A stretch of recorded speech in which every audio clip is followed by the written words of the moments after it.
Jade Monroe, a struggling artist who just inherited $75 million from a man she barely knew. But to claim it, she has to get married in 1 year. No big deal, right? Wrong. Because her lawyer, the charming but cold Ethan Caldwell, has just made her an offer she never saw coming. An offer that could change everything. I'm your host, Josh, and it's an absolute pleasure to share this story with you. Jade Monroe was about 3 bills away from having to sell her beloved art supplies on Craigslist when the knock came. In her worn-out Brooklyn studio, she looked up from the canvas she was trying to make, looked like something anyone would buy. The door rattled with another knock, and Jade's heart did the staccato thing it always did when a bill collector came knocking. Maybe it's another cranky landlord wanting rent, she muttered, because talking to herself was cheaper than therapy. But when she opened the door, the guy standing there was not her landlord. He looked like he'd stepped out of one of those finance magazines that you find in dentist offices. The kind of guy who probably didn't know what to do with a paintbrush. Perfect hair, dark suit, not a wrinkle in sight, and he was carrying a briefcase. The kind that whispered, "I'm here to ruin your day." "Jade Monroe?" he asked, voice smooth as a corporate email. No emotion, no interest, just confirmation. "That depends," Jade said, bracing herself. "Who's asking?" "I'm Alexander Connors, attorney for the Monroe estate." He handed her a business card with a firm name she couldn't pronounce, which was a great sign it was ridiculously expensive. "An estate? My family doesn't have estates. We have, rental debt." She squinted at him, hoping her expression alone would make him disappear. But he didn't disappear. Instead, he stepped closer. "I represent your great-uncle, Gregory Monroe. He passed recently, and I'm here to discuss his estate." That threw her. Great-uncle Greg was just a name. A ghost of a rumor her mom used to mutter about. Something about him being the rich one, who never bothered with family. He was the phantom relative they'd all wished would help, but he never did. "So, he's dead?" Jade asked, blunt as a hammer because tact didn't pay the bills either. "Yes." Connor's face didn't twitch a muscle. "And he left everything to you." There was a beat, a solid second where she thought, "Is this a scam?" And then another second where her brain repeated, "Everything to you," like some celestial announcement. "Are you sure it's me? I mean, he didn't exactly send birthday cards." She looked around as if she'd see a camera crew filming her reaction for a prank show. Connors opened his briefcase with the seriousness of a surgeon. "I can assure you, Ms. Monroe, this is all legitimate. But there is one condition." Oh, of course there was. Her whole life had been one giant string of conditions. If she could keep a side job, if she could sell another painting, if she could make it another month without drowning in debt. She exhaled, preparing for the inevitable snag. "Go on." "To inherit his fortune," Connors said, "you need to be married within a year." Now Jade wasn't sure what she'd been expecting. Maybe a crazy treasure hunt or a vow of poverty. But marriage? For money? The idea left her as stunned as if he'd suggested she take up beekeeping. "Wait, I have to what?" she said, laughing, as if that would make the weirdness evaporate. Connors nodded as if he'd said something as basic as "sign here." "The will stipulates that you must be married within a year's time. Failure to do so will void the inheritance, and it will be redirected to a number of charities." It was both horrifying and hilarious. Great-uncle Greg had probably sat there, writing his will with a scotch in hand, chuckling at the idea of a woman he'd never met, racing against time to tie the knot. And yet, the tiny, desperate part of her that was done with eating ramen for dinner every night was intrigued. "So, how much money are we talking?" Jade tried to keep her tone casual, as if she was discussing a normal PA. Jade spent the next 24 hours staring at the business card, as if it might spontaneously burst into flames. Ethan Caldwell. Family law. Just 3 simple words, but they buzzed in her head, warning her that her entire life was about to tilt on its axis. The next day, she walked into the sleek, glass-walled office building in Midtown Manhattan, where Mr. Caldwell apparently worked. Her outfit, a vintage leather jacket over paint-splattered jeans, earned her a lot of raised eyebrows from people in suits who looked like they could have bought her entire wardrobe for breakfast. The receptionist barely looked at her as she directed Jade to an elevator that whisked her up 30 floors. When she finally stepped out, Jade found herself in the kind of office that looked more like a luxury hotel lobby than a place where people did actual work. Cream-colored walls, oversized abstract paintings, and a receptionist with a perfect smile that probably cost more than Jade's monthly rent. "You must be Ms. Monroe," the receptionist said in a voice so calm it was unsettling. "Mr. Caldwell will see you now." Jade offered a nervous grin before walking through the double-glass doors to the office beyond. And there, standing behind a glass desk with his arms crossed, was Ethan Caldwell himself. He looked like he belonged in a high-end cologne ad. Dark hair, neatly styled, and a perfectly fitted suit that looked as though it had been custom-made. His expression, however, was one of restrained annoyance, as if Jade had already failed some invisible test by simply existing. "Ms. Monroe," he greeted her, his voice deep and, well, it kind of felt like he was trying to sound extra serious, which Jade found more funny than intimidating. "Mr. Caldwell?" she replied, raising an eyebrow. "So, you're the guy who's going to help me, find a husband?" His mouth twitched, just barely.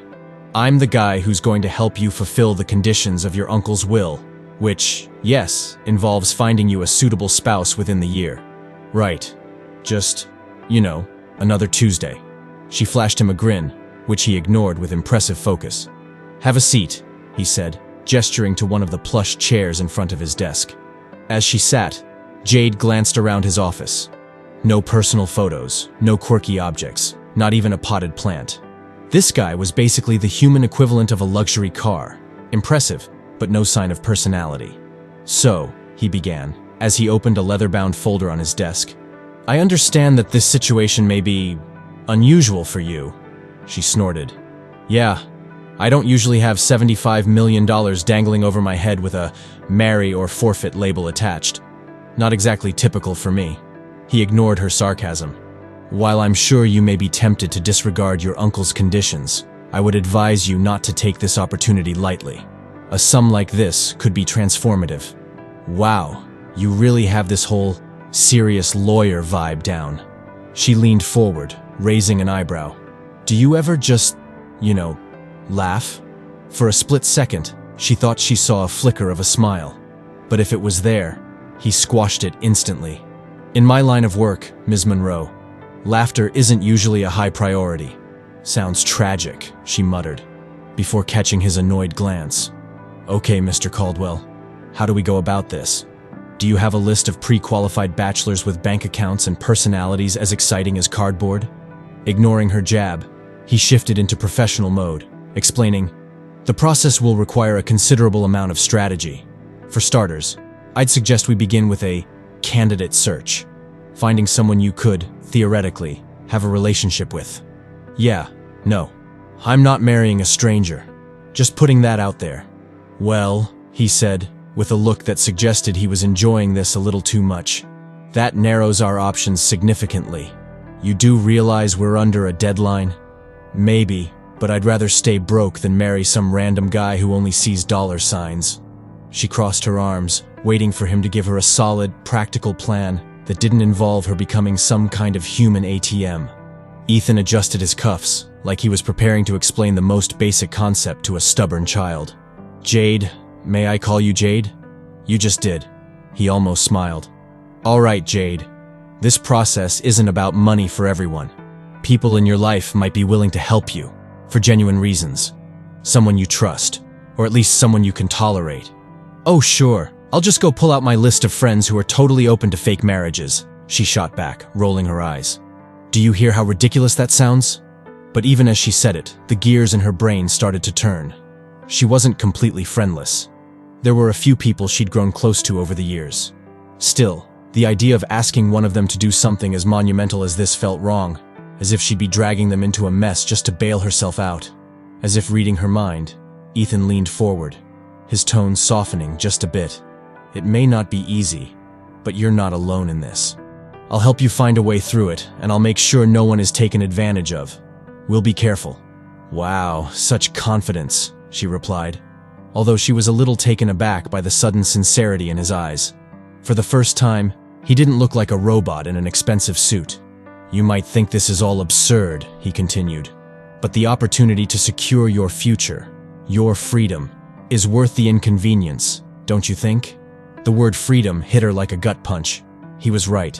$75 million would be more than just cash. It would mean she could spend her life creating, without constantly scraping by. It would mean not having to choose between following her passion and paying rent. The thought of that kind of freedom made her heart pound. "Okay," she said slowly. "Say I agree to pursue this insanity. What's the first step?" He relaxed just a little, as if they'd just reached some unspoken understanding. "We'll start by examining your network. Perhaps there's someone you already know who might be open to a temporary arrangement." Temporary arrangement. The words felt cold, clinical, but she kept reminding herself that this wasn't about romance. It was a business decision, a ridiculous high-stakes business decision with her whole future on the line. And if this polished, unflappable man could keep a straight face through it, so could she. She straightened up. "Fine, I'll think about it. But if you start talking to me about prenups and estate planning, I'm out." Ethan raised an eyebrow. "You'd be surprised how many relationships are simpler with contracts." "Yeah, well, you're talking to someone who has never even had a real relationship, let alone one with a contract attached to it," she muttered before she could stop herself. For the first time, his expression softened. "It's not as uncommon as you might think. Trust me, people are complicated." It was such a strange moment that Jade almost forgot where she was. Here she was, in some pristine lawyer's office, talking about contracts and temporary marriages with a guy who looked like he could walk into any room and instantly command respect. And yet, for a brief second, he looked like someone who might actually understand. "All right," she said finally, breaking the silence. "So, where do we go from here, Mr. Caldwell?" He gave a half smile, his eyes glinting with a spark of intrigue. "From here, we get strategic. I'll handle the paperwork. Make sure everything's ready if you decide to go through with it. And if you change your mind, well, there's the door." She laughed at that, half out of amusement, half because she had no idea how else to respond to this insanity. But she realized then that, for better or worse, she was in. "All right, Mr. Caldwell, let's make my great-uncle's twisted dream a reality." She could have sworn he smiled for real this time. It was brief, but it was there. For the first time in months, Jade felt the wild spark of possibility. It might just be the craziest, most outlandish thing she'd ever done, but it was also the start of something big. And if Ethan Caldwell wanted to help her build this lunatic idea from scratch, well, she'd be crazy not to let him. Jade was still reeling from the fact that she was actually going along with this plan when Ethan invited her back to his office for their first strategy session. It was surreal. She, Jade Monroe, a broke artist who mostly strategized about how to stretch coffee grounds over 3 days, was having a strategy session on marriage. When she arrived, Ethan had his sleeves rolled up, a small, almost shocking detail that made him look a tiny bit human. There was a large legal pad on his desk with 2 lines written at the top: prospective candidates and criteria for marriage. Jade had to fight the urge to laugh. "You actually made a list?" she asked, slipping into her seat. He looked up with a deadpan expression. "I am a lawyer, Jade. Lists are part of my natural habitat." She rolled her eyes but leaned in, curious. "Okay, so what exactly are my criteria for marriage? Tall, dark, and rich?" He barely cracked a smile. "I'd suggest a more practical approach. The first question we need to answer is whether you want someone you already know or if you're open to meeting a stranger." "Oh, sure, just add 'find random stranger to marry' to my to-do list," she scoffed, though she knew he was serious. "Well, Jade," he replied, leaning back in his chair, "marrying someone you already know would reduce the risk of surprises. You'd have a basic level of trust. It would be safer." "Safer?" She laughed. "That's such a romantic word. Tell me, is safe your go-to word for wedding vows?" He raised an eyebrow. "This isn't about romance. It's a contractual arrangement. If you want poetry, you're in the wrong office." Jade blinked, genuinely amused. "Okay, so no sonnets, duly noted. But look, if I'm marrying someone just to meet a legal condition, shouldn't I, like the person a little?" "Like would be ideal," he conceded, jotting down the word in his tiny, perfect handwriting. "But we don't need ideal, we need feasible. So let's narrow this down. Is there anyone in your life who might be open to the arrangement?" She thought about it. There was Will, her old college friend who now worked as a barista, and maybe Danny, a gallery assistant who always had an odd sense of humor. But both options felt absurd. They were friends, and while they might understand her struggle, the idea of asking either of them to marry her for money seemed as impossible as scaling Mount Everest in flip-flops. Jade sighed, leaning back in her chair. Look, Ethan, I don't think any of my friends would go for it. I mean, how do you casually ask someone to marry you for cash? Hey buddy, want to help me secure my great-uncle's inheritance in exchange for an awkward wedding photo? To her surprise, Ethan actually chuckled. Point taken. Then perhaps we need to expand our search. Think about what you need in a partner for this arrangement. Someone responsible who can handle media attention. Media attention? She interrupted, horrified. Yes, Jade, you're inheriting a small fortune. It's very likely that people, especially in the press, will have questions. You'll need someone who can handle that pressure without creating more of it. She groaned, dropping her face into her hands. This just gets better and better. I did warn you, he said, though his voice held a trace of sympathy. She peeked at him through her fingers. You don't really know anyone who might fit the bill? Ethan hesitated, and for the first time she thought she saw a flicker of uncertainty cross his face. There are a few people who might be suitable, he said carefully, but you might find them difficult. Define difficult, she said, crossing her arms. Are we talking snobby, obnoxious difficult, or serial killer difficult? He chuckled again, a sound she could tell was rare for him. Mostly the first one. I'm acquainted with a few men who understand the value of a business arrangement, but they're not exactly the romantic types. She huffed, a laugh bubbling up. Ethan, I'm marrying someone for an inheritance clause. Romance is already out the window. He leaned forward, studying her. So you'd be open to meeting someone I suggest? Jade shrugged, feeling that familiar spark of defiance. If you know someone who'd be willing to go along with this insanity, why not? Worst case, I'll tell them off, and you can put them back on your list of difficult clients. He gave her a long, thoughtful look, his eyes narrowing slightly. You know, Jade, I can't help but notice that you have a knack for making everything seem like a dare. Life's more fun that way, she replied, grinning. Ethan sighed, as though talking to her was both exhausting and oddly amusing. All right, I'll arrange some introductions. But we'll be professional, Jade. These are serious men with serious reputations. Professional? She mimicked his serious tone. Yes, Mr. Caldwell. I'll wear my best, trying to be rich and classy face. He didn't even flinch. Good. We'll begin with a few informal meetings. Low stakes, neutral territory. No one needs to know the real reason, and if you don't like any of them, we'll explore other options. Jade nodded, feeling a weird mixture of relief and dread. And by other options, you mean? He cleared his throat, looking uncharacteristically awkward. In theory, I could be a fallback. The words hit her like a truck. She blinked, sure she'd misheard him. Wait, you're saying you'd marry me? You? He was already shaking his head. Only if every other option fails. It wouldn't be ideal, but it would ensure the inheritance is secured. Oh well, glad to know marrying me would be such a disaster, she shot back, smirking. His mouth twitched. I didn't say disaster. I said not ideal. Jade couldn't resist the urge to poke fun.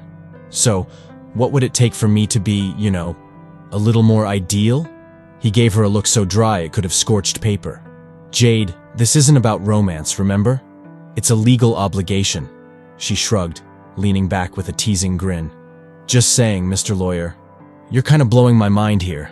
Ethan's lips pressed into a firm line, but she could see he was trying not to laugh. If, hypothetically, we reached that point, we'd need clear boundaries. This isn't about falling in love or happily ever afters. It's a simple arrangement. Boundaries, right. Jade nodded, her face all mock seriousness. So, I can't bug you while you're working, and you don't complain when I turn our future mansion into an art studio? Exactly, he deadpanned, holding her gaze a little too long. For a strange moment, Jade felt the humor drain out of the room, replaced by something more serious, more intense. The idea of Ethan, sharp, unflappable Ethan, being her husband, was beyond ridiculous. But here he was, actually suggesting it. She shook her head, breaking eye contact and forcing a laugh. Okay, let's save that worst case for last. I'd rather not start our relationship with a prenup as thick as a novel. To her surprise, he finally, genuinely laughed, a deep, unexpected sound that softened his usual icy demeanor. Fair enough. But remember, I'm here to help you meet your goal. My job is to make sure you secure that inheritance by any means necessary. All right then, she said, feeling the adrenaline of the moment. Let's do it your way. Find me a husband, or at least someone willing to pretend. Ethan nodded, gathering his papers. Then let's get to work. I'll set up some meetings, and we'll see if anyone fits the bill. For now, just keep an open mind. She stood up, nodding as she smoothed her jeans, ready to walk out of his office and into this bizarre journey. But as she reached the door, she glanced back at him, and for a second, she thought she saw something like uncertainty in his eyes. Just a flash, there and gone. See you soon, Ethan, she said, grinning at his formal nod in return. As she walked out, Jade couldn't help but feel a strange thrill, a rush of possibility. It was as if the world had opened up in a way she'd never considered. She was on the brink of something huge, and she could hardly believe the person who might get her there was a man like Ethan Caldwell. And maybe, just maybe, he wasn't quite as cold as he looked. When Ethan called to tell Jade they'd arranged her first interview, she found herself unusually nervous. She hadn't given much thought to what a husband interview would look like, but now that she was about to sit across from an actual candidate, it felt painfully real. She met Ethan at an upscale cafe downtown, one of those places where the prices were astronomical simply because someone had decided coffee needed to be an experience. When she arrived, Ethan was already there, standing by the door with that calm, inscrutable expression he wore like armor. He had dressed down a bit, no tie today, though his suit still looked expensive enough to feed her for a month. "Ready for this?" he asked as she approached, raising an eyebrow. "Not remotely," she replied, giving him a half smile. "But since this is apparently my life now, might as well get on with it." He chuckled softly and guided her inside. "Your candidate should be here any minute. Try to keep an open mind." "Easy for you to say," she muttered. "You're not the one selling yourself." "Oh, I don't know," he replied, his voice a teasing murmur as he pulled out her chair. "I'm your lawyer. Technically, I'm selling you to these guys." She rolled her eyes. Comforting. Her first candidate arrived a few minutes later. He was tall, tan, and looked like he'd walked out of an ad for high-end sports cars. His name was Trevor, and he was a hedge fund manager with a laugh that seemed to echo in 3 octaves. Despite his good looks and flashy clothes, it took Jade about 5 minutes to realize they had exactly 0 in common. "So, what do you like to do for fun?" he asked her, flashing a practiced grin. "Oh, you know," she replied, forcing a smile. "Paint. Sometimes stay up all night on caffeine, and stress about my next rent payment." Trevor blinked, his perfect smile faltering for a split second before he rallied. "Wow, that's really interesting." Ethan, who was watching from a nearby table, hid his amusement behind a cup of coffee. After 15 painful minutes, Jade excused herself and returned to Ethan's table, where he greeted her with a raised eyebrow. "Well?" he asked, his tone perfectly neutral. "Is self-centered on my list of criteria?" she replied, slumping into her chair. "Because if so, Trevor's a real catch." He laughed, the sound low and unguarded. "Noted. Don't worry, we have more candidates lined up." "Oh, goody," she replied, dripping sarcasm. "Can't wait." The next candidate was no better. His name was Max, and he spent the entire conversation bragging about his art collection, apparently hoping Jade would be dazzled by his taste. Afterward, she sat down with Ethan, feeling deflated and exhausted. "This is impossible," she said, burying her face in her hands. "I can't just pick someone because they have a decent bank account." Ethan took a long sip of his coffee before replying. "No one said this would be easy, but sometimes, difficult choices are necessary for survival." "Survival," she echoed, rolling her eyes. "Is that how you see it?" "I do," he replied simply. "This isn't about love, Jade. It's about your future." His words hit her like a splash of cold water. She didn't want to admit it, but he was right. This wasn't a romantic comedy. It was her reality. And sometimes reality meant doing things you didn't want to do. Over the next week, Jade met 3 more candidates, each one as bland and unappealing as the last. One was a tech CEO who kept calling her sweetheart, and another was a venture capitalist who clearly had no idea how to talk to a woman who wasn't impressed by his title. By the end of it, Jade was ready to throw in the towel. Ethan noticed her frustration, And during their final debrief of the week, he actually suggested they go for drinks instead of another coffee shop meeting. It felt weirdly personal, almost like a friend offering comfort. They ended up at a quiet bar with low lighting and a jazz band playing softly in the background, the kind of place where people spoke in hushed voices as if sharing secrets. "So," Ethan said, swirling his drink, "tell me, if you could marry anyone, who would it be?" She snorted. "Honestly? Probably some mythical, long-lost prince who would whisk me away to a secluded castle where I could paint all day." He raised an eyebrow. "And what would you do with all that money?" She thought about it, staring into her glass. "I'd use it to open an art studio, maybe a gallery. Give a chance to all those struggling artists out there who can't afford to get their work into fancy spaces. A place for people like me."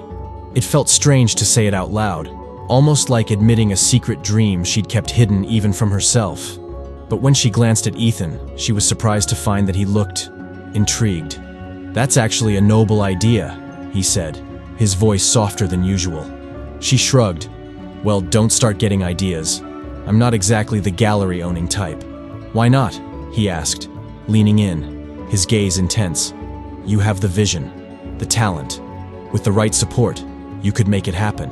She laughed, but it came out shaky. "Because I'm a mess, Ethan. I barely have enough money for groceries half the time."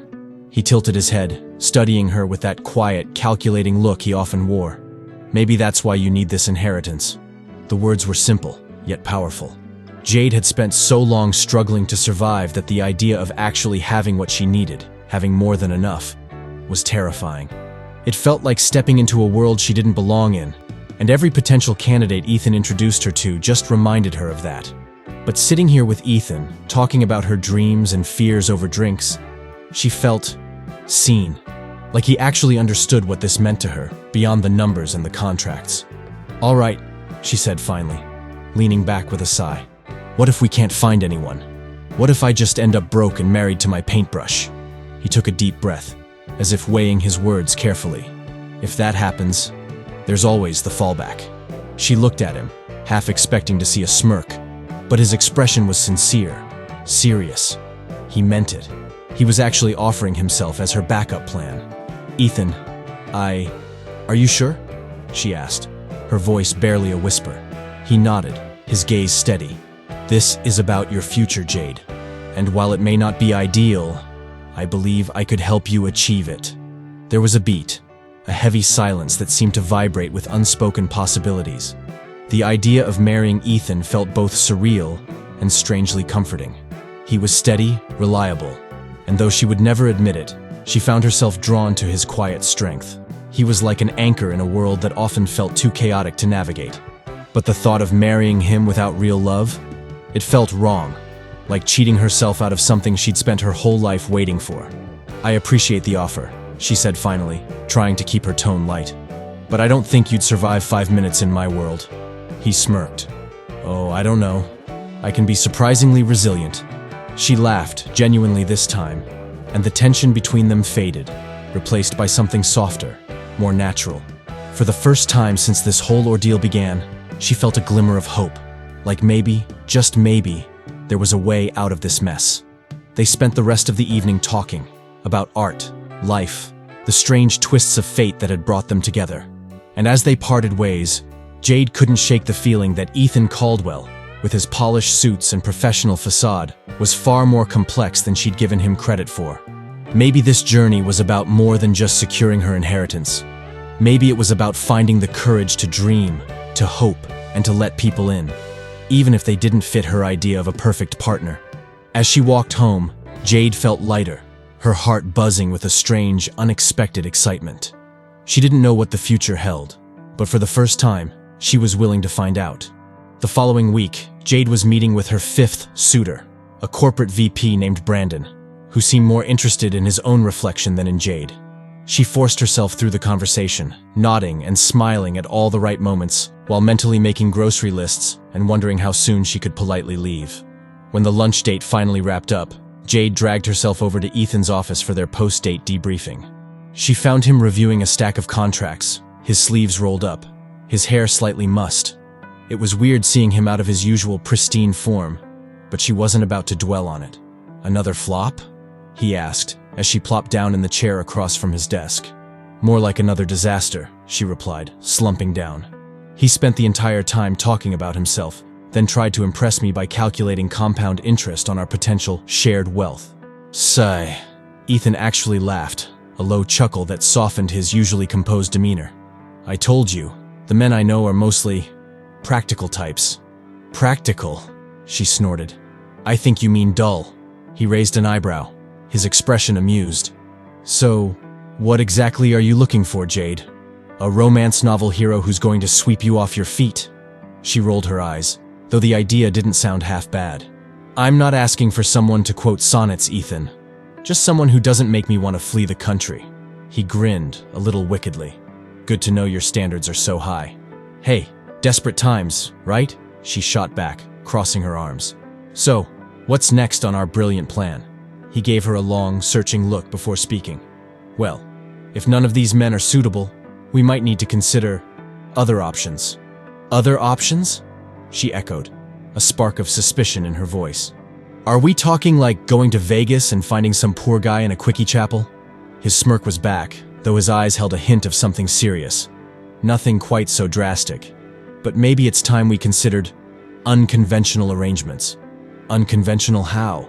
He leaned forward, his gaze locked on hers. What if, for the sake of the inheritance, we stopped looking elsewhere and considered each other? Jade's mouth fell open. It was the last thing she'd expected him to say.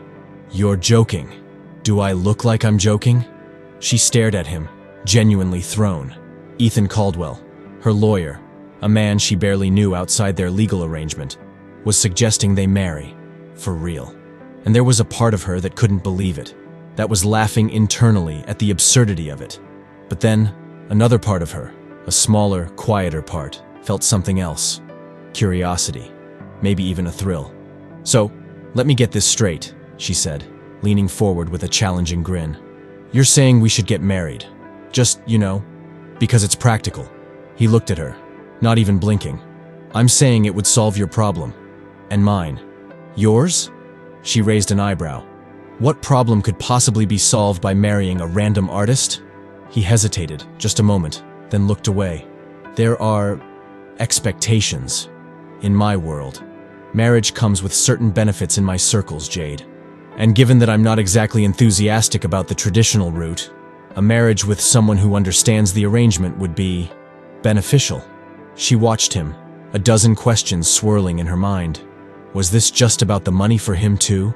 Or was there more to Ethan Caldwell than the polished, closed-off lawyer she'd come to know? The thought of finding out was both terrifying and, strangely, a little thrilling. What would that even look like? She asked, not quite able to hide her curiosity. Simple, he said smoothly, as though he'd rehearsed this. A marriage of convenience. We'd set clear boundaries, maintain separate lives when needed, and when the inheritance is settled, we'd go our separate ways. So, basically a business deal, she said, her voice hollow. Exactly. He watched her, his gaze intense. I know it sounds cold, but sometimes practicality is the best way forward. Jade leaned back, crossing her arms. You really think you could pull this off? A fake marriage without, any real feelings getting in the way? He smiled, but it was guarded, like he was trying to hide something. I think you underestimate my self-control. She raised an eyebrow, fighting the urge to challenge him further. So what happens if we do this, and then things get complicated? Complicated how? He asked, his voice carefully neutral. Oh, I don't know. She shrugged, though her heart was pounding. What if we end up hating each other? Or worse, what if we start actually liking each other? There was a beat of silence, a heavy, charged pause where they both just stared at each other, as if testing the weight of that possibility. Then he leaned back, crossing his arms. Jade, I don't make decisions lightly, he said quietly. And I don't get involved emotionally. This arrangement would be strictly business. Right. Because you're basically a robot, she said, unable to resist a smirk. He rolled his eyes, but there was a glint of humor in his gaze. I assure you, I'm quite human, just disciplined. She laughed, though the sound was softer than she intended. All right, Mr. Disciplined. So if we did this, hypothetically, of course, what would it actually look like? Hypothetically? He leaned in, his gaze steady. It would mean a contract, clear terms, and complete honesty. We'd need to set ground rules, what we expect, what we can and can't do. And we'd have to agree that this is temporary. Right. Temporary, she echoed, though the word felt oddly hollow. They sat there in silence, both of them weighing the idea, as if this entire insane plan was teetering on the edge of something neither of them could predict. Jade's mind was spinning with the possibilities, with the strange thrill of it all. For the first time in her life, she felt like she was standing at the edge of a cliff, looking down at an opportunity she'd never have considered before. And maybe that's why, when she finally spoke, her voice was softer, more uncertain. "Okay, Ethan," she said, meeting his gaze. "Let's say we do this. Let's say we actually go through with this marriage of convenience. What's the worst that could happen?" For the first time since she'd met him, Ethan looked genuinely uncertain. But after a moment, he straightened, his expression shifting back to its usual calm. "The worst that could happen," he said, his voice low, "is that we both end up exactly where we started, alone." The words hung in the air, heavier than either of them expected. Jade swallowed, her throat tight, because for the first time, she saw the cracks in his polished exterior, and she realized that beneath his cool, controlled demeanor, Ethan Caldwell might be just as lost as she was. Maybe, she thought, that was the real reason he was willing to do this. Not because he was practical, or disciplined, or even in need of a business arrangement, but because, in his own way, he was just as desperate for something real, something that would make him feel less alone. "So what do you say?" he asked, his voice barely above a whisper. Jade looked at him, at the man who was offering her a way out, a way forward, even if it was messy and complicated, and completely absurd. And for the first time, she felt like maybe, just maybe, she could trust him.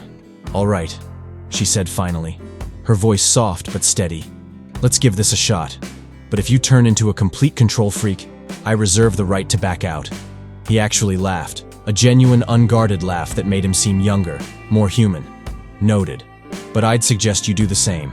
If this doesn't feel right, we walk away. Deal?" "Deal." They shook hands, sealing the agreement like business partners. But as their hands lingered, Jade felt a strange warmth spreading through her, a spark of something she couldn't quite define. And as she left his office that day, a strange, unfamiliar feeling settled over her. Hope. She had no idea what the future held, but for the first time in a long time, she felt like she was heading towards something real, something that could change everything. The first time Jade and Ethan appeared together as a couple was at a charity gala in the heart of Manhattan, the kind of event that she'd only seen in movies. The ballroom was draped in velvet and shimmering with crystal chandeliers, and the people mingling around her looked like they'd been born with trust funds. For once, Jade wasn't the outlier. She was part of this world, at least as far as anyone knew. Ethan met her at the entrance, looking effortlessly stunning in a classic black tux. She tried not to stare, but he looked like he'd just walked out of a luxury fashion magazine. When he spotted her, his eyes widened for just a second, a flicker of something like admiration, before he slipped back into his usual composed self. "You look incredible," he said, his voice softer than usual. "Thanks." She gave him a smile, feeling more than a little self-conscious in the elegant emerald gown she'd borrowed for the evening. "Not bad yourself, Mr. Caldwell." He smirked, offering her his arm. "Ready to be introduced as my fiancé?" She laughed, slipping her arm through his. "Just don't expect me to start calling you darling in front of people. I have my limits." "Noted," he replied, leading her inside. They moved through the crowd, making small talk with people Jade didn't know and would likely never see again. Ethan was smooth, composed, every inch the perfect fiancé. He introduced her with a warmth that felt almost genuine, and for a moment, she caught herself wondering if he was as unaffected by this charade as he looked. At one point, an older woman approached them, her eyes twinkling as she took in Jade with curiosity. "So, you're the woman who's finally managed to tame Ethan Caldwell," she said, smiling. "I didn't think I'd see the day." Jade bit back a laugh, glancing at Ethan to see if he was as embarrassed as she was. He actually looked a bit uncomfortable, which only made her smile wider. "Well, he's not so hard to handle," she said, grinning. "Once you get used to the whole business before feelings thing." The woman laughed, clearly delighted, while Ethan gave Jade a look that said, "I'll get you back for that." But he didn't contradict her. simply smiling with that practiced, unreadable expression. After what felt like hours of small talk and polite nodding, they finally found a quiet corner by the balcony. Jade leaned against the railing, taking a deep breath and looking out over the city lights. The whole night had been a surreal blur, a mix of fancy faces and hollow smiles. And yet, standing here with Ethan, she felt oddly at ease. "Well, congratulations," he said, joining her by the railing. "You've successfully convinced the entire city that you're in love with me." She raised an eyebrow. "Oh, don't flatter yourself. I just played the part." "Is that so?" he asked, his eyes glinting with amusement. "Because I seem to remember a few compliments you threw in there that sounded pretty convincing." "Oh, please. I'm just that good of an actress," she replied, trying to sound casual. But as she looked at him, standing there in the soft glow of the city lights, her confidence wavered. The playful banter that usually flowed so easily between them felt heavier, like there was something else simmering beneath the surface. She wanted to look away, to break the moment, but something kept her gaze locked on his. "You're surprisingly good at this, you know," he said, his voice softer than usual. "I never thought I'd see the day when someone could match me in a charade." She laughed, but it came out shaky. "Guess I've got a few hidden talents." There was a beat of silence, and then he took a step closer. Her pulse quickened, her heart hammering against her ribs as she felt the air between them shift.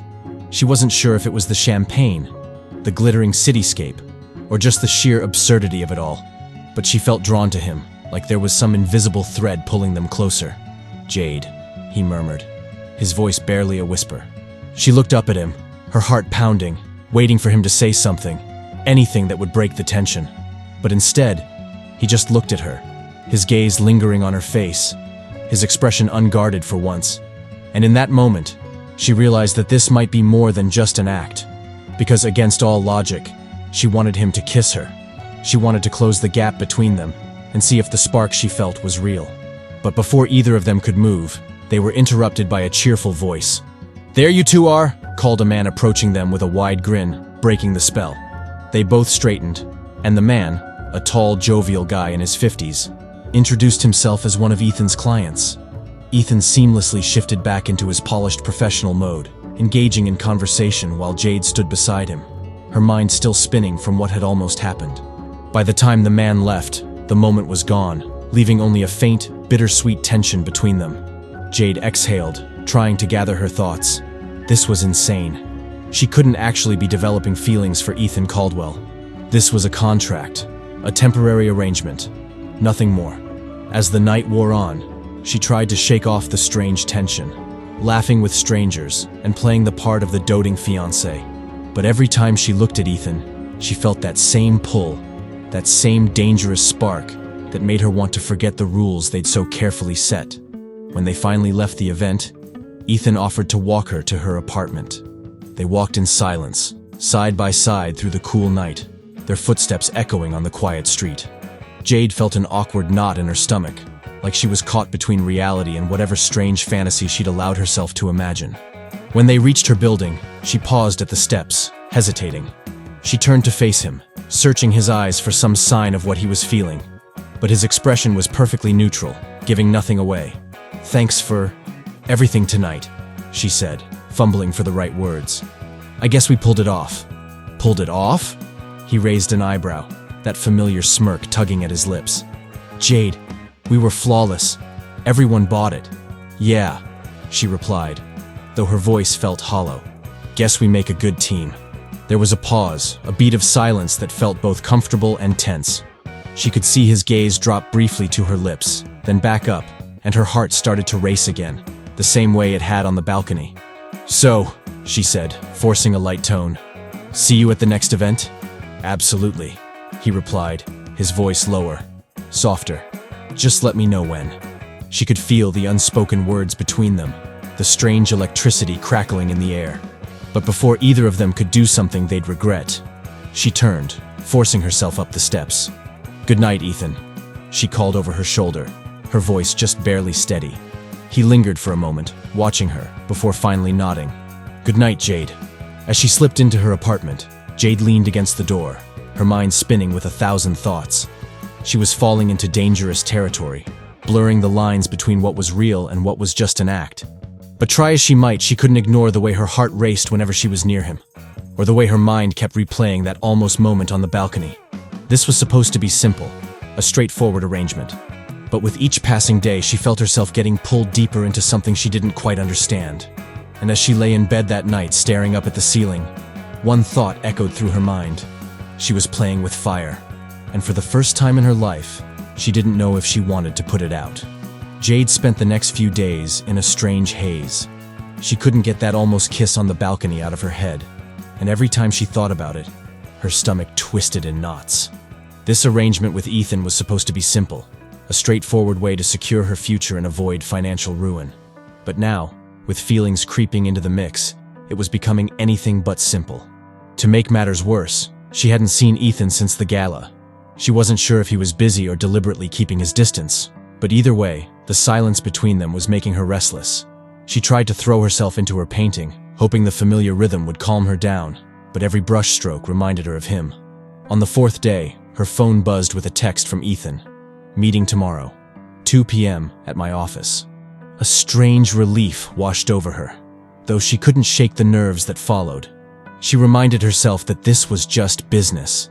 They'd set boundaries for a reason, and she was determined to stick to them. The next afternoon, Jade walked into his office, mentally preparing herself for the icy, composed Ethan she was used to. But when she entered, he looked as uncomfortable as she felt. There was something off about his expression, like he was bracing himself for an argument. "Hey," she said, attempting a casual tone. "Hey," he replied, gesturing for her to sit. There was a beat of awkward silence as they both sat down, neither looking at the other. Finally, Ethan cleared his throat. "I think we need to talk about what happened at the gala." Jade felt her heart speed up.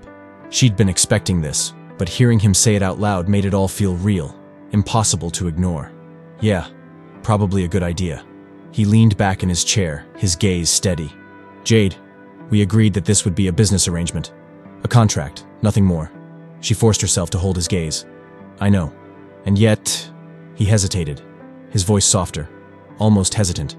"We both know things got complicated." She laughed, but it came out hollow. "Complicated is an understatement." He nodded, looking away. "Exactly. Which is why I think we should take a step back. Keep things strictly professional from here on out." Jade felt a strange pang in her chest, like something was slipping out of her grasp. She wanted to argue, to tell him that maybe things didn't have to be so black and white, but the logical part of her knew he was right. This was a marriage of convenience, and anything more would only complicate things. "All right," she said, forcing herself to sound calm, "if that's what you want." Ethan's face softened for a second, like he was about to say something else, but then he shook his head, his expression closing off. "It's what's best. For both of us." The rest of the meeting was a blur of logistics and schedules, and by the time she left his office, Jade felt numb. She'd known this arrangement wouldn't be easy, but she hadn't expected it to hurt this much. Over the next few weeks, they fell into a strange, distant routine. Ethan kept things strictly business, his demeanor cool and professional, and Jade forced herself to go along with it. They attended events, held hands when necessary, and smiled for the cameras. But there was a wall between them that hadn't been there before. Jade tried to distract herself by throwing everything she had into her art. She spent hours in her studio, pouring her frustration and longing into every brushstroke. Her paintings took on a raw, emotional edge that she hadn't felt in years, and for the first time she found herself painting things she couldn't quite explain. Shadows, soft glimmers of light, and in every canvas, a hint of someone who looked oddly like Ethan. One night, after hours of painting, she sat back, staring at the half-finished piece in front of her. It was a blur of colors, shadows, and light, but in the center, there was a figure that seemed to embody everything she'd been feeling. Hope, longing, and fear, all tangled together. She knew what she was afraid of. She was afraid of letting herself get too close, of wanting something she couldn't have. But the thought of losing Ethan, of never having the chance to find out what they could be, was equally terrifying. Without thinking, she grabbed her phone and dialed his number. It rang twice before he answered, his voice calm and steady. "Jade? Is everything okay?" She hesitated, realizing she had no idea what she was going to say. Yeah, Everything's fine. Are you busy? There was a pause, and then he replied, Not at all. Do you need to meet? Yes, she said, surprising herself. Can you come by the studio? He hesitated for a moment before answering. I'll be there in 20 minutes. True to his word, he showed up exactly 20 minutes later, dressed casually in jeans and a sweater, a sight so unusual it almost threw her off. She wasn't used to seeing him like this, relaxed, almost vulnerable. He looked around her studio, taking in the mess of canvases, brushes, and paint-splattered walls. I can see you've been busy. Yeah, she gave a nervous laugh.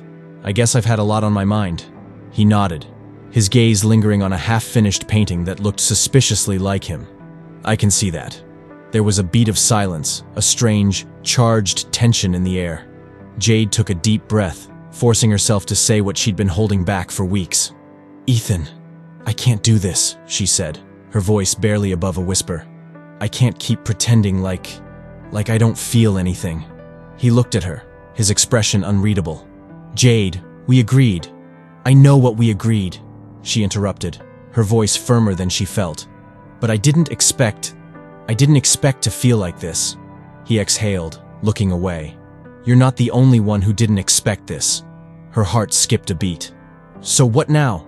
Do we just ignore it? He hesitated, as if he was wrestling with something inside himself. Jade, I've built my whole life around control, around keeping things separate, compartmentalized. And with you, that's impossible. She felt a spark of hope, but it was laced with uncertainty. Then why are we fighting this? Because, he said, his voice barely a whisper, I don't know how to do anything else. They stood there in silence, the weight of his words settling over them like a heavy fog. She could see the struggle in his eyes, the fear and longing that mirrored her own. For a moment, she thought he might walk away, retreat back into his carefully controlled world. But then, to her surprise, he took a step closer. I don't know what this is, he murmured, his voice soft. But I know that every time I'm with you I feel like I'm standing at the edge of something I can't control. She swallowed, her heart pounding. Maybe that's not such a bad thing. He looked at her, his gaze intense, and for the first time, she saw the walls between them start to crumble. She took a step closer, and before she could second-guess herself, she reached up and brushed a strand of hair away from his face. The touch seemed to break whatever restraint he'd been holding on to. In one swift motion, he pulled her close, his arms wrapping around her as he captured her lips in a kiss that was anything but controlled. It was raw, filled with weeks of unspoken feelings, a release of all the tension that had been building between them. For a moment they were lost in each other, everything else fading away. But when they finally pulled apart, reality came crashing back. Jade, he murmured, his voice rough with emotion. This changes everything. She looked up at him, her own feelings a swirling mess. I know, but maybe that's okay. He sighed, resting his forehead against hers. I'm not good at this. At letting people in. Neither am I, she whispered, smiling despite herself. Guess we'll just have to figure it out together. They stood there, wrapped in each other's arms, the unspoken fears and uncertainties still hanging between them. But for the first time, Jade felt like maybe they had a chance. Like maybe, despite all the rules and boundaries they'd set, they could find something real. As they pulled apart, Ethan gave her a soft, almost shy smile, a vulnerability she hadn't seen in him before. And in that moment, she knew that whatever happened next, they were in this together. In the days that followed, everything between Jade and Ethan felt electric, like they were dancing along the edge of something neither could define. Their relationship had shifted. The boundaries they'd once held so firmly were now blurring in ways that both thrilled and terrified them. They hadn't talked about what had happened in her studio. They didn't need to. That kiss had spoken volumes. Of all the feelings they'd been pretending didn't exist. Of all the fears they'd kept hidden. They tried to carry on with the act, but pretending was nearly impossible now. Every glance, every accidental touch felt loaded, charged with the weight of everything they hadn't said. 2 weeks later, Jade was pacing her studio when she got a call from Ethan. His voice was brisk, almost too formal, as he told her he needed her to attend another event. This time, it was a fundraiser for an organization his firm supported, something he clearly couldn't skip. She agreed. though a small part of her wished he'd given her some hint of what he was feeling. After everything they'd shared, this distance was starting to hurt.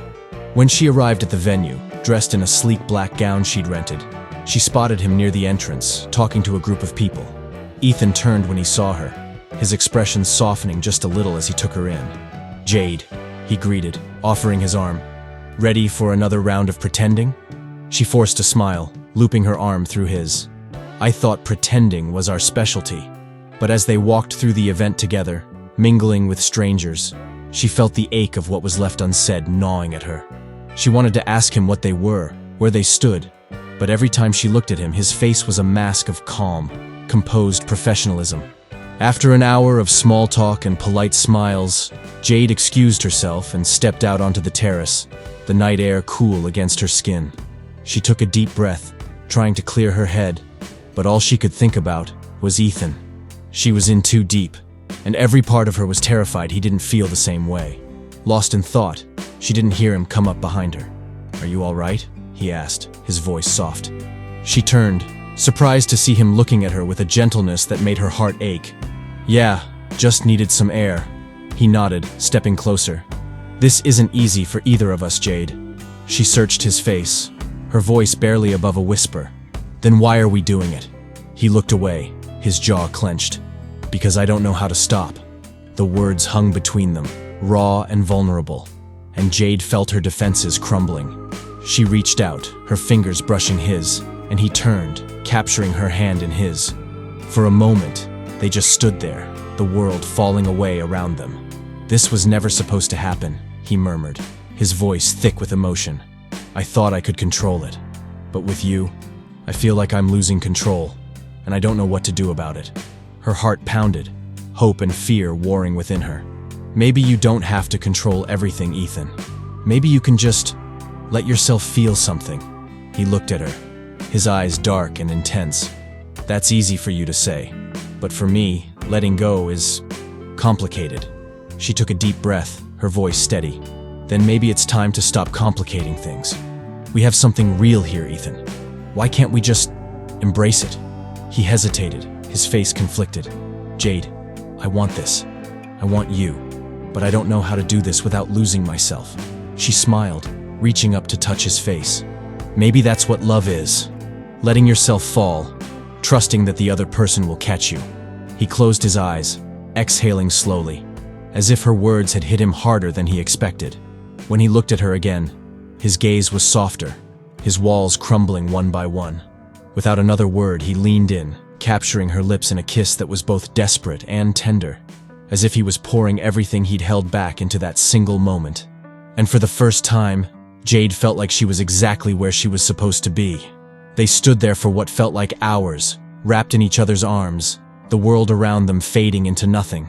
It was as if all the pretending, all the boundaries they'd set had vanished, leaving only the two of them, and the feelings they'd both been so afraid to admit. When they finally pulled apart, Ethan rested his forehead against hers, his voice barely above a whisper. "I don't know where this will lead, Jade. I don't have all the answers." She smiled, her heart swelling. "Neither do I. But maybe we can figure it out together." He nodded, his eyes filled with a mix of hope and uncertainty. "I'd like that." They returned to the party, their hands intertwined. But this time, there was no need to pretend. They didn't care who saw them, didn't care about the whispers and curious glances. For once, they were free to just be themselves. As the night wore on, they found themselves alone again, tucked away in a quiet corner of the terrace. Ethan pulled her close, his gaze filled with an emotion she couldn't quite define. "Jade," he murmured, his voice soft. It's all so unexpected." She smiled, her fingers tracing circles on his arm. "Sometimes the best things in life are unexpected." He exhaled, his expression pensive. "But what happens when this arrangement ends? When you get your inheritance and we no longer need this charade?" The question hit her like a punch to the gut. She hadn't thought that far ahead, hadn't allowed herself to consider the possibility that this might have an expiration date. And the thought of losing him, of walking away, was more painful than she'd expected. "Maybe we don't have to think about that right now," she said, her voice trembling. "Maybe we just focus on what we have, here and now." He nodded, but the uncertainty lingered in his gaze, and she knew that for all their feelings, they were still standing on fragile ground. They were both afraid of the future, afraid of losing what they'd found, and most of all, afraid of taking a leap into the unknown. As the evening wound down, Ethan walked her back to her apartment, his hand warm and steady in hers. They stood outside her door, the weight of everything they hadn't said hanging heavy between them. "Good night, Jade," he said softly, his voice filled with a tenderness that made her heart ache. She smiled, stepping closer. "Good night, Ethan." He leaned in, pressing a gentle kiss to her forehead, and for a moment, she felt like everything might actually work out. But as she watched him walk away, disappearing into the night, she couldn't shake the feeling that their time was running out. Inside, alone in her apartment, Jade sat by her window, staring out at the city lights. She wanted to believe that what they had was strong enough to survive whatever obstacles lay ahead. But as much as she tried to hold on to hope, a part of her was still afraid. She was falling in love with Ethan Caldwell, and she had no idea if he would be there to catch her when she finally let herself fall. For the next few days, Jade threw herself into her art, using every brushstroke to distract herself from the growing ache in her chest. Her feelings for Ethan were terrifyingly real now, too deep to ignore, and every hour they spent apart only made her realize how much she missed him. They'd shared something raw and vulnerable, yet the uncertainty of their arrangement still loomed over them like a storm cloud. Ethan hadn't called. She told herself he was busy, caught up with work, but her insecurities nagged at her, whispering that he was pulling away. She feared that maybe, despite everything they'd shared, he was trying to protect himself, retreating behind the walls he'd spent years building. That fear finally drove her to pick up her phone late one night and call him. It rang a few times before he answered, his voice low and tired. "Jade?" "Hi," she replied, struggling to keep her voice steady. I was just wondering if you're okay. We haven't talked since the fundraiser." There was a long silence before he spoke. "I'm fine, just needed some time to think." Her heart sank. She knew what that meant. He was retreating, distancing himself. It was the same thing he'd done at the beginning, hiding behind professionalism and boundaries. "Right," she said, forcing a casual tone. "Look, if this is too much for you, if we're in too deep, I understand. You don't owe me anything, Ethan." "Jade, it's not that simple," he replied, his voice laced with frustration. "I want this. I want you. But I'm afraid I don't know how to be the man you need." Her heart clenched at his words, but she couldn't let him keep running from his fears. "Ethan, I never asked you to be perfect. I just want you to be honest, with yourself and with me." Another silence, heavier this time, as if he were battling with something inside himself. Finally, he spoke, his voice barely a whisper. "Meet me tomorrow, noon, at the park near your studio." The call ended before she could respond, leaving her staring at her phone, her heart racing with a mixture of hope and dread. She had no idea what he wanted to tell her, but she knew this could be a turning point, either the beginning of something real or the end. The next day she arrived at the park early, too nervous to wait any longer. She found a bench beneath an old oak tree and sat, her gaze scanning the path, her heart pounding. After what felt like an eternity, she saw him approaching, his posture tense, his face unreadable. "Hey," she said, trying to smile. He returned the smile, but it was tinged with something sad, almost haunted. "Thanks for coming." She nodded, her voice barely steady. "So, what did you want to talk about?" He exhaled, running a hand through his hair. "Jade, I need you to understand something about me. I didn't grow up with love. My family, our idea of relationships was cold, calculated, and I spent my whole life thinking that was normal, that love was just another transaction." She listened, her heart aching as he spoke, revealing parts of himself he'd kept hidden. "But then I met you," he continued, his voice softer, "and you made me feel things I didn't think were possible. I'm terrified, Jade. Terrified that I'll ruin this, that I'll hurt you." She reached out, taking his hand, her touch gentle. "Ethan, I'm scared too, but love isn't supposed to be safe. It's messy and imperfect, and that's okay. I don't need you to be perfect. I just need you to be here." He looked at her, his eyes filled with a vulnerability she'd never seen before.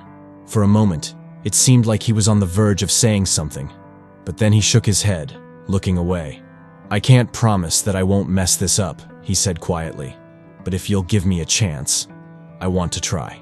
She felt a swell of relief, her heart finally steady. "Then let's figure it out together.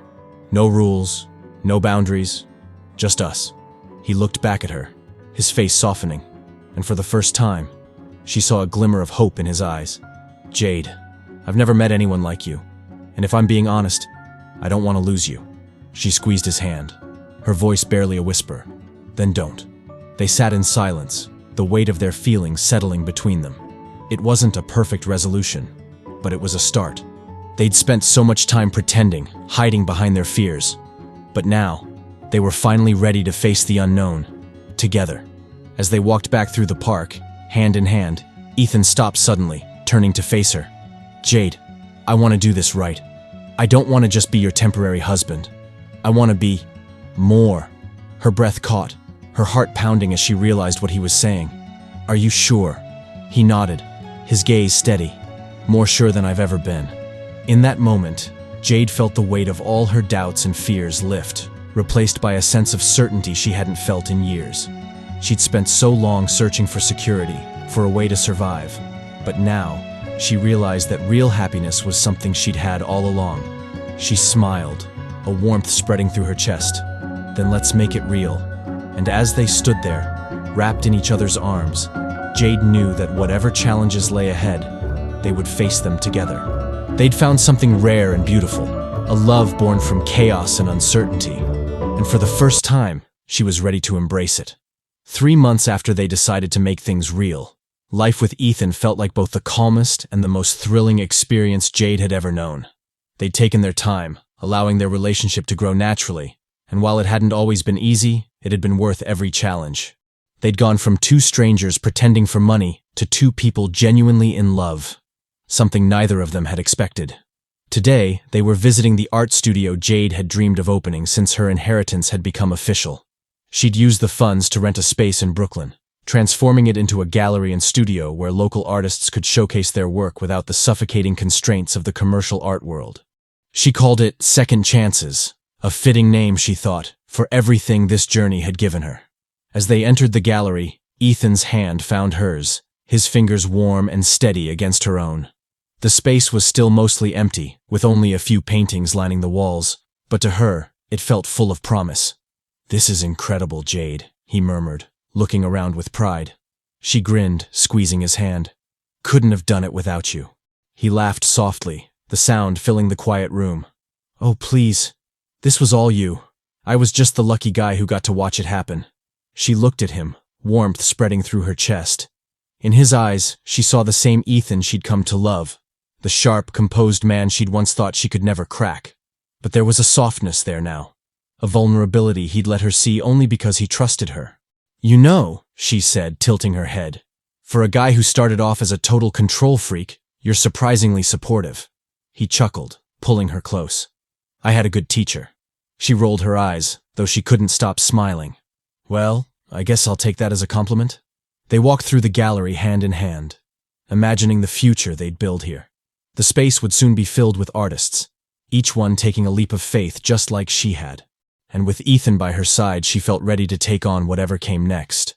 "Jade," he said suddenly, his voice serious, "I need you to know something."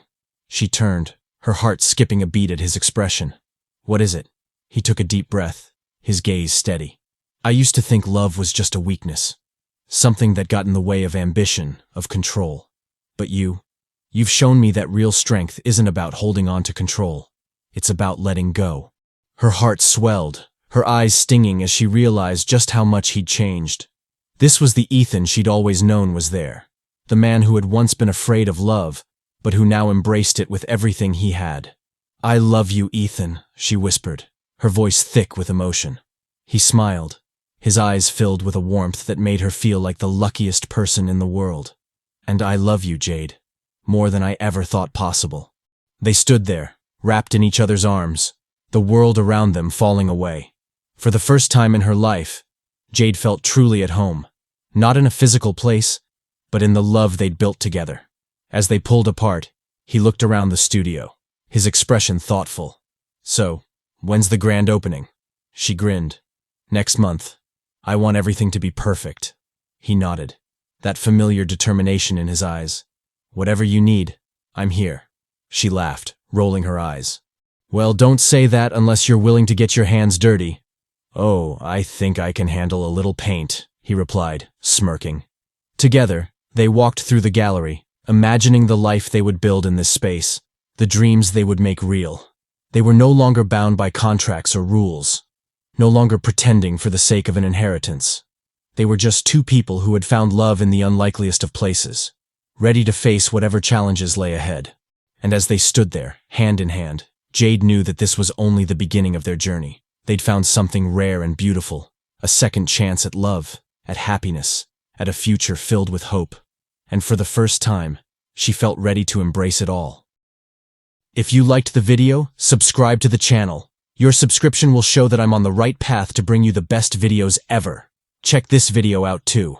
Two worlds collide in an unexpected way. One, a fierce self-made millionaire, the other a passionate non-profit idealist. They're forced to work together on a charity gala that could change lives. But the only problem is that they can't stand each other. Lines are crossed, secrets are revealed, and when love sparks, everything is on the line.